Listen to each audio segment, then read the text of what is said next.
Okay, so i-clarify muna natin guys. Kapag pushback po yung task, actually guys, may makukuha pa po kayo dyan. Mas malaki pa po yung makukuha nyo dyan compared sa una pong gumawa ng pushback, ng mapa, kung tama po yung gawa natin.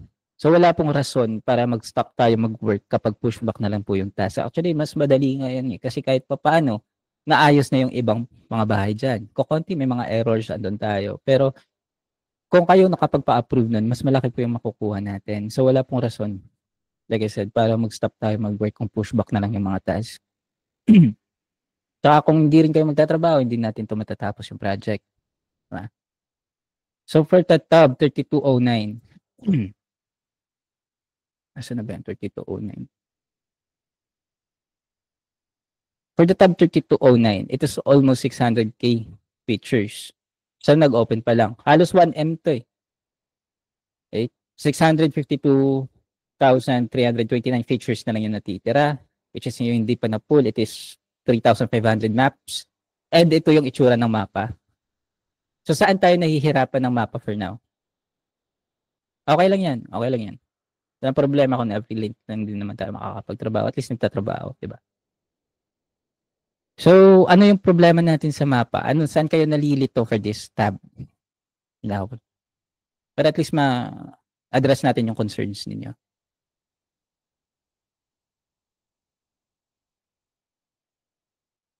Guys? Kasi medyo may kabagalan po tayo for this project eh. Kaya ako kayo pina-pull muna. Kaya ako kayo pina-pull para at least meron kayong masabi kung ano yung problema natin sa mapa. Mahirap naman tayo mag-usap kapag hindi pa kayo nakapag-start, di ba? Yung pag 3D po. Bakit anong problema, Madam Hani, sa pag 3D?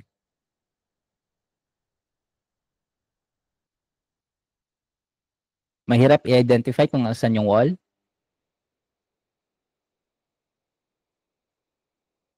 Okay, minsan medyo clear yung image. High share internet, low quality po ba yung map? Hindi po. Kasi, iba't iba po yung project na pumapasok sa atin eh. And at the same time, iba din po yung image and then yung rules ng project. Pero usually po, kapag medyo blurred yung mapa, blurred or medyo distorted yung image, usually hindi na rin naman natin kailangan ng sobrang quality. Okay? We do not have to draw it as perfect as possible. Pero, kailangan lang nating madraw siya na as reasonable as possible. Okay? Yung image po talaga, wala po yan sa internet natin. Okay? Wala din po sa mga unit nyo. Actually, blurred talaga siya. Okay? So, yes, blurred po siya. Hindi po yan sa inyo lang. May BM na po ba, boss? For the BM ng tab na to, wala pa po tayong BM. Kasi tinetest pa po ito. Okay? So, siguro later tonight or later tonight or early tomorrow, baka mabigay na po sa atin yung benchmark. Pero usually kapag dense map, mas mababa ito compared sa regular na image na which is klaro. Okay? And hindi na rin ito kagaya ng mga ginawa natin nung nakaraan na meron pa tayong deck tsaka patio kasi kung ganun siguro mas mahihirapan tayo, di ba? Wala na tong deck, wala na rin patio, building na lang po ito. And as you can see, na-snip po yung ating grid, di ba? For those people na alam ko po yung kung ano yung grid, ito po yun, yung mga yellow boxes na to. Ito po yung grid. So for now, meron po lang tayong mask rules. Okay? At saka at the same time, grid rules na rin. Ito lang po yung kailangan nating trabahuin kung ano po nasa ilalim ng mask natin or yung green na fill na to. Yan lang po yung kailangan nating problemahin. Hindi na po natin kailangan problemahin or i-label yung mga nasa labas po ng green na linya. Okay? Yung kagaya nung nasa taas or yung mga nasa gilid-gilid natin if ever dito. Ito lang po pagpo-focusan natin. Huwag po kayong mag-label ng mga nasa labas po ng ating mask. If ever din na yung bahay sumabit sa green na linya na to, that is for you to draw. Okay? Kahit sabihin pa natin nasa taas yan. Kasi kahit nasa taas po iyan, nasa loob pa rin po yan ng grid natin. Ito po yung buong grid natin. So, kapag nandito sa taas, sumabit sa mask, that is for you guys to label. Okay? Or to fix if merong errors. Label muna natin itong missing building. Missing building pa rin po ito. Same goes po dito sa kanan kapag may tumama po dito na bahay. Pero kapag dito sa kaliwa, tapos sabihin man nating, okay, nasabit na siya sa mask, hindi po atin yan, hindi po natin kailangang problemahin. Okay, so iwasan po natin yung mga unnecessary editing. Okay?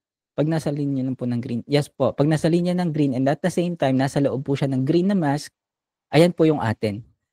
So para sa mga tao na hindi pa rin alam kung paano magpalabas ng mask, nasa baba lang po yun ng escape, nasa kaliwa ng number 1, yung tilde tool or yung parang wave na button. Yan po yung kailangan yung pindutin para lumabas po yung mask. And para sa mga tao naman na nalilito sa wall, okay. So, for those people naman na nalilito sa wall, actually guys, kung saan papunta yung wall ng isang bahay, usually doon din po papunta yung wall ng mga kapitbahay niya. Like for example, this one. Okay, delete muna natin yung label para mas klaro. Yan. Kung titingnan ninyo, ito lang yung roof ng bahay. And yung part na to is yung wall. Diba? Kung papunta sa baba yung wall ng bahay na to, most probably yung wall ng kapitbahay niya or ng ibang bahay sa mapa is papunta din po yan sa baba. Okay? Hindi po pwede na yung wall nito ng isa pababa. Maglalagay kayo ng bahay dito tapos huhula kayo ng wall papunta sa taas. Hindi po pwede yun kasi po yung image ng satellite pag capture po yan at saka yung image na binibigay po sa atin, isa lang po yung direksyon nila. Okay? So kung papunta sa baba yung wall ng isang bahay, papunta din po sa baba yung wall ng mga kapitbahay natin. And then ito, di pa to alam ng iba, pero yung wall po natin, as long po as umabot po siya sa 5 pixel, doon lang po tayo magdadrag ng wall. Less than 5 pixel yung wall, hindi na po natin kailangan i-drag yon. Sayang po oras natin eh. You understand? Pwede nyo rin iset yung Victor. Wala tayong problema. Pwede nyo rin iset ang Victor. For those people din naman na hindi alam kung paano mag-set ng Victor. So, for example, ayun. Yung wall natin, 3 style. Okay? Kahit saan napupunta. So, kung gusto ninyo na para hindi na kayo mahirapan mag-adjust ng wall kung saan papunta ito, you can click number 3. Start from the roof, click sa ground, tapos click space. Pagkatapos ninyong gawin yan, yung inyong mapa, is nakaset na po yung Victor. Isa na lang po yung direksyon ng wall nila. Okay, kahit anong label nyo pa po, sabihin natin nag-drag ka dito ng wall, pababa, kung nag-set kayo ng Victor na papuntang baba, papunta din po yan sa baba, lahat ng inyong wall. Hindi na po yan iikot kagaya nung kanina. Hindi na po siya freestyle. It's either pababa or pataas na lang siya. Kung saan nyo siya sinet. Okay? Paano po ulit mag-delete ng 3D sa Victor? Okay. This is a basic way ng pag-delete ng 3D natin. So for example, naka 3D yung bahay na hindi dapat. For example, ito yung maliit na to. Naka 3D siya. So hindi na natin kailangan naka 3D siya kasi hindi naman nakita yung wall. So select, long press natin control and then click letter Q. And then from there, mawawala po yung 3D niya. Same ko sa ibang bahay, select lang natin. Pwede din kayo mag-multiple selection. Okay, pwede na yung multiple select yung mga bahay na naka 3D. Tanggalin niyo yung wall, long press control, click letter Q. And then mawawala po yan. Okay? Paano mag-set ng Victor? Again, guys, kung saan po papunta yung wall niya. For example, ito, hanap ko yung isang corner na mas klaro na pwede ninyong pagbasehan ng Victor. So, pwede to. Ito. Nakikita nyo tong part na to. Ito yung wall natin. Okay? Or ito yung pinaka-corner ng wall. Long press lang natin number 3. Click tayo from the roof to the ground. Click space. And then, may lalabas po dyan na sa baba, information or building Victor is set. So, ibig sabihin, na-set na natin yan. Isa na lang yung direksyon ng wall niya. Okay?